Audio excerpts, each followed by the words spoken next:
हरिओम प्रिय दर्शकों, यदि आपकी कुंभ राशि या कुंभ लग्न है तो इस वीडियो को बहुत ध्यान से देखिएगा, समझिएगा, क्योंकि इस वीडियो में हम समझने वाले हैं कि 7 सितंबर को ये जो चंद्र ग्रहण लगने जा रहा है इसका प्रभाव क्या हमारे लिए मिलेगा, क्या सावधानी रखनी है, क्या उपाय करने हैं, सभी कुछ जानेंगे। तो सबसे पहले हम चंद्र ग्रहण के बारे में थोड़ा समझ लेते हैं, फिर क्या फल मिलेगा और फिर उपाय समझेंगे।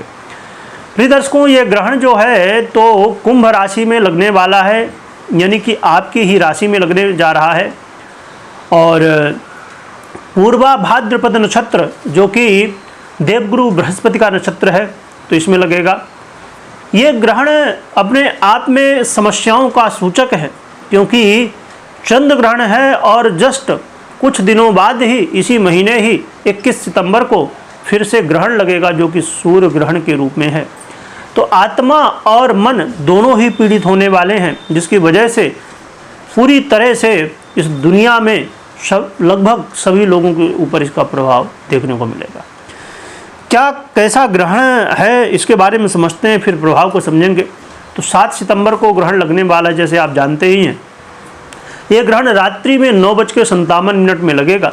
ग्रहण का मध्य 11:42 पर होगा और ग्रहण समाप्त यानी कि जब ग्रहण पूरा होगा उसका समय रात्रि में 1:26 पर होगा, जिस वजह से 8 तारीख और 7 तारीख कही जा रही, क्योंकि 12 बजे के बाद तारीख बदल जाएगी। और ग्रहण जो है तो जब लगता है तो उसमें सूदक भी लगता है, और ये चंद्र ग्रहण है तो 9 घंटे पहले सूदक लगेगा, जो कि दोपहर में 12:57 से ही सूदक प्रारंभ हो जाएगा। तो सूदक काल से ही नियमों का पालन करना चाहिए। क्या क्या नियम है? तो मंदिर को अपने आप ढक दीजिए, सूदक से पहले ही। आप मूर्तियों को ना छुएं, पवित्र हमारे जो ग्रंथ हैं उनको नहीं छूना चाहिए। आपको जप इत्यादि करना है तो करमाला से कर सकते हैं, पाठ करना है तो जो आपको कंठस्थ हो उन्हें कर सकते हैं। और ग्रहण के दौरान जप इत्यादि करना चाहिए, हवन का भी विधान होता कर सकते हैं तो। और गुरु मंत्र, अपने इष्ट के मंत्रों का जप कर सकते हैं या अन्य मंत्रों का भी जप कर सकते हैं। हम लास्ट में जानेंगे कुछ मंत्रों के बारे में। और आपको छौर कर्म नहीं करना चाहिए, नाखून बाल नहीं काटना चाहिए, ब्रह्मचर्य का पालन करना चाहिए। ग्रहण के दौरान ये सूदक काल से ही ये सभी नियम लागू होते हैं, तो खाना पीना भी नहीं चाहिए। हाँ, आपको नहीं रहा जा सकता है तो आप फिर जब ग्रहण लगे उस समय कम से कम बचाइए। जो बालक, वृद्ध और रोगी उनके लिए नियम लागू नहीं होते, अपने सामर्थ्य के अनुसार करना चाहिए आप सभी को। खासकर जो हमारी गर्भवती माताएं बहनें, उनको विशेष रूप से अपने गर्भ का ध्यान रखना चाहिए। बाहर घर से नहीं निकलना चाहिए किसी को भी बिना बहुत ज़रूरी काम के, खासकर गर्भवती माताओं को नहीं निकलना चाहिए, बहनों को।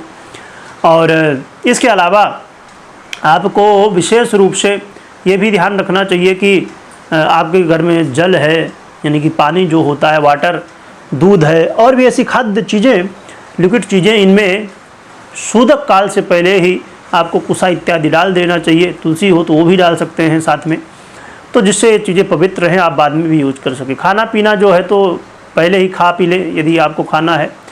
ग्रहण के दौरान जो रखा हुआ भोजन है उसका भक्षण नहीं करना चाहिए, नहीं खाना पीना चाहिए।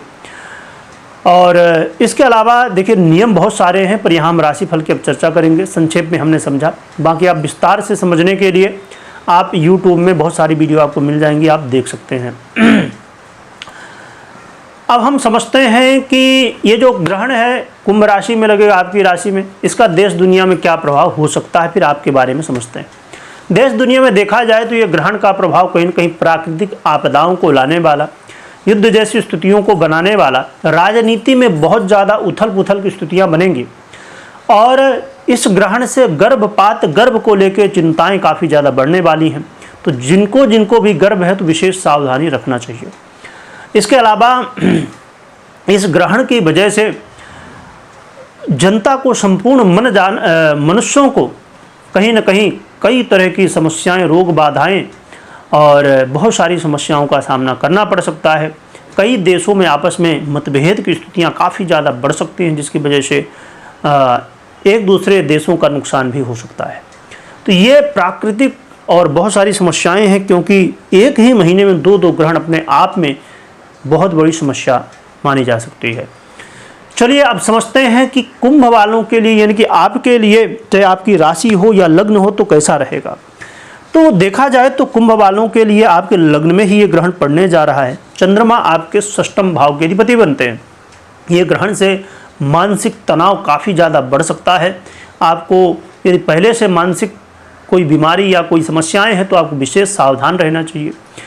या आपका पूर्वा भाद्रपद नक्षत्र में जन्म हुआ है तो भी आपको विशेष सावधान, यदि समझिए कि कुंभ राशि है या लग्न है, और ख़ासकर राशि है तो और ज़्यादा प्रभाव दिखता है, लग्न में भी दिखता है, और यदि नक्षत्र भी है तो विशेष रूप से और भी ज़्यादा सावधान रहना चाहिए।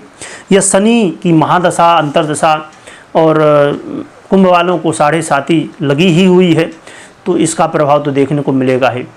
आपको अपने स्वास्थ्य का ध्यान रखना चाहिए, व्यर्थ में यात्रा करने से बचना चाहिए, लोन इत्यादि कर्ज इत्यादि लेने से बचना चाहिए, क्योंकि इसमें यदि आप लोन कर्ज के स्थिति में पड़ने की कोशिश करेंगे तो इस समय आपको विशेष रूप से धन का जो है तो कहीं न कहीं नुकसान हो सकता है। यात्रा में बहुत सावधानी रखनी है, क्योंकि यात्रा में दुर्घटना की स्थितियाँ, कोर्ट कचहरी के मामलों में आपको सावधान रहना चाहिए।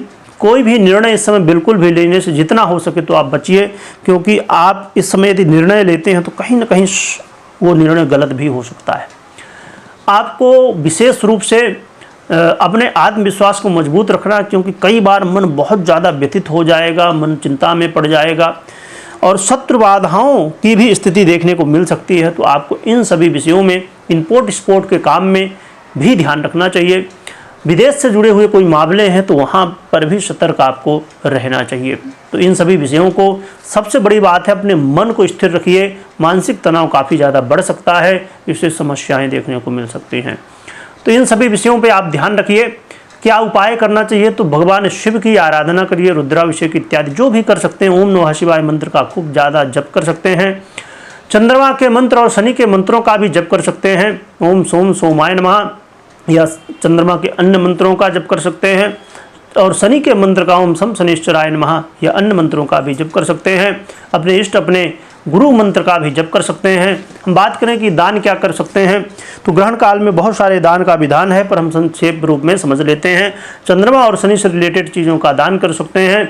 आप चंद्रमा से रिलेटेड दूध, दही, शक्कर हो गया, कपूर हो गया, सफ़ेद पुष्प, और कपिला गाय का, सफ़ेद गाय का भी दान कर सकते हैं। आपकी समर्थ हो तो चांदी और मोती इत्यादि का भी दान कर सकते हैं।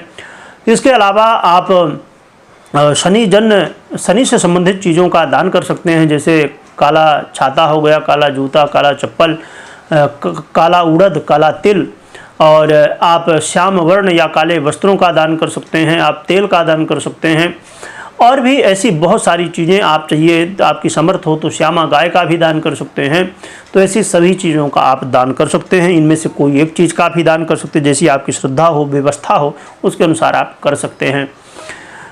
तो ये सभी नियमों का पालन करना चाहिए, क्योंकि कुंभ राशि में ही ये ग्रहण लगने जा रहा है। तो विशेष सावधानी कुंभ राशि वालों के लिए सबसे ज़्यादा सावधानी रखने की आवश्यकता होगी। तो इस बात का जरूर ध्यान रखें। परंतु मैं फिर से बता दूं कि आपको डरना नहीं है, सावधान रहना है, क्योंकि ये कलयुग है, कलयुग में ऐसी चीज़ें होती रहती हैं, तो हमें सतर्क जरूर रहना चाहिए। एक बात का हमेशा ध्यान रखिए कि कभी भी कोई भी आपको निर्णय लेना है तो मात्र गोचर के आधार पर नहीं, अपनी पर्सनल कुंडली विश्लेषण के बाद ही निर्णय लीजिए। और कमेंट में ओम नमः शिवाय लिखिएगा, लिखने के साथ खूब स्मरण करिएगा। वीडियो देखने के लिए बहुत बहुत धन्यवाद।